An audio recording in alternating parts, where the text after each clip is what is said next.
પૈસા ડબલ કરવાની લાલચ આપીને ફરિયાદી અને સાહિદ પાસેથી 5 લાખ રૂપિયા લઈને ભાગી છૂટેલા 3 આરોપીઓને ગણતરીના કલાકોમાં જ પકડી પાડતી મૈદરપુરા પોલીસ કમિશનર અનુપમસિંહ ગહેલોત સાહેબ શ્રી તથા સંયુક્ત પોલીસ કમિશનર વાબાંગ ઝામીર સાહેબ સેક્ટર 1 નાઓએ મિલકત સંબંધિત બનેલ ગુનાઓના આરોપીઓને સત્વરે પકડી પાડવા સારું સૂચના આપેલ હોય જે અનુસંધાને નાયબ police commissioner zone 3 Pinakin Parmar સાહેબશ્રી તથા મદદનીશ police commissioner A division R Ahir સાહેબશ્રી નાઓની સૂચના મુજબ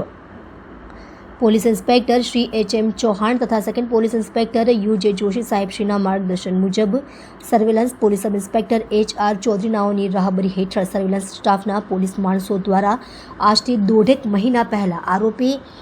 કંબો બેગ ઉર્ફે માંગીલાલ ઉર્ફે સુરેન્દ્ર માલી અને ફરિયાદી શ્રી નાઓનો ટ્રેનમાં મુસાફરી દરમિયાન પરિચય થયેલ,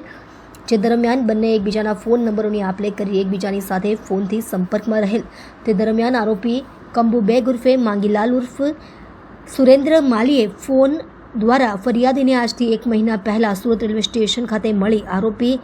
કંબે બેગ ઉર્ફે માંગીલાલ ઉર્ફે સુરેન્દ્ર માલીએ ફરિયાદીને પૈસા ડબલ કરવાની સ્કીમ જણાવી આ સ્કીમમાં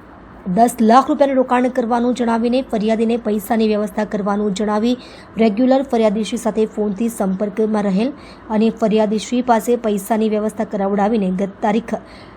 18/6/2025ના રોજ રાત્રિના આશરે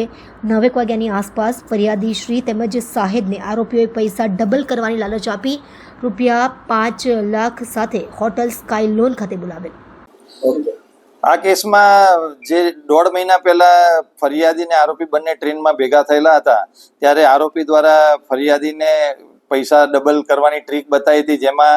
જે ફરિયાદી છે લાલચમાં આવીને પૈસા ડબલ કરવા માટે એણે 5 લાખ ભેગા કરીને આરોપીને આપવા માટેની એને તજવીજ કરેલી હતી. તો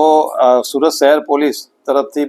તમામ પ્રજાને જણાવવામાં આવે છે કે આવી કોઈ પણ લોભામણી કોઈ હોય જાહેરાત કરે તો એની અંદર અંજાઈ નહીં જવું અને લાલચમાં આવી પોતાના પૈસા ગુમાવવાનો વારો ના આવે એના માટે ખાસ ધ્યાન રાખવું. તો સુરત શહેર પોલીસ તરફથી પણ જણાવવામાં આવે છે કે આવી લાલચવાળી જ્યારે વસ્તુ તમારે ધ્યાનમાં આવે ત્યારે અચૂક એની અંદર સતર્ક રહેવાની જરૂરિયાત છે.